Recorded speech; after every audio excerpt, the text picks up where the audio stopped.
શહેર અને જિલ્લાના પ્રભારી અને સહપ્રભારીઓની નિમણૂક કરવામાં આવી। વડોદરા જિલ્લા પ્રભારી કમલેશભાઈ પટેલ તેઓ કહી રહ્યા છે કે કેવડિયા ખાતે જતા હતા અને વચ્ચે થયું કે 9 વર્ષે એટલે શુભેચ્છા મુલાકાત કરતો જાઓ।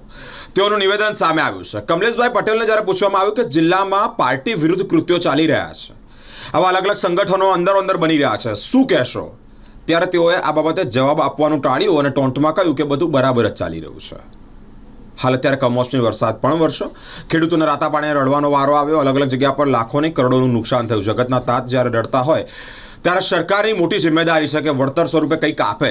અને તેઓને જ્યારે પૂછવામાં આવ્યું કે ખેડૂતો માટે પેકેજ એટલે કે રાહત પેકેજ તરીકે શું છે, ત્યારે તેઓએ કહ્યું કે મુખ્યમંત્રી શ્રી દ્વારા જણાવવામાં આવ્યું છે કે તેઓને વળતર સ્વરૂપે પણ કંઈક પેકેજ આપવામાં આવશે। કમલેશભાઈ પટેલ જેઓ વડોદરા જિલ્લાના સહપ્રભારી છે, તેઓ કેવડિયા જતા વડોદરા શહેર વડોદરા જિલ્લાની મુલાકાત પણ લીધી છે। વડોદરા શહેર અને જિલ્લામાં શરૂ થયેલા ખાસ સઘન મતદાર યાદી સુધારણા અભિયાન દરમિયાન શહેર આસપાસ વસતા નવા વિસ્તારોમાં વસવાટ કરતા લોકો માટે તેમના મતદાન યાદીમાં નામ દાખલ કરવા માટેનો એક અવસર લઈને આવ્યો હોય ત્યારે આ અભિયાન સંદર્ભે અફવાઓથી દૂર રહેવા માટે કલેક્ટર અનિલ ધામેલિયાએ એક અપીલ કરી છે। ડોક્ટર અનિલ ધામેલિયાએ જણાવ્યું છે કે 4 નવેમ્બરથી 1 માસ સુધી બૂથ લેવલે ઓફિસે તથા વિસ્તારોમાં તમામ ઘરોમાં જશે અને નિયત કરાયેલી પ્રક્રિયા મુજબ સાંજ પણ લેશે। જો તેમાં કોઈ મતદાર મળી ના આવે તો 3 વખત ત્યાં જઈને ખરાઈ કરશે। ચૂંટણી પંચ દ્વારા એવા 13 પ્રકારના આધાર પુરાવા સાથે મતદાર પોતાની ખરાઈ કરશે।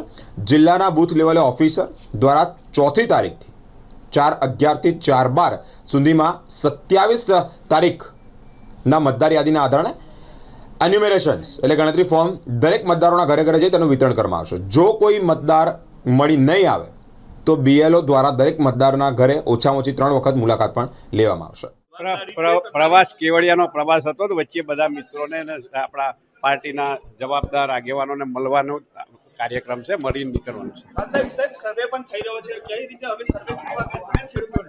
એ તો માનનીય મુખ્યમંત્રીશ્રીએ કહ્યું જ છે ને, સર્વે કરીને બધાને ખેડૂતોના દુઃખમાં સરકાર સહભાગી છે અને માનનીય મુખ્યમંત્રીશ્રીએ કહ્યું બધા જ ખેડૂતોને વ્યથા સાંભળીને સરકાર આવી પ્રભારી મંત્રી પણ છો, શું કહેશો? જે રીતે સહપ્રભારી મંત્રી છો સાહેબ, જે પ્રકારે ડભોઈ અને પાટરામાં જે કાર્યકર્તાઓ પાર્ટી વિરુદ્ધ કામ કરે, શું કાર્યવાહી થશે? બધા જ પાર્ટી સાથે જ છે, પાર્ટીની સાથે જ કામ કરીએ। પરિણામ આવું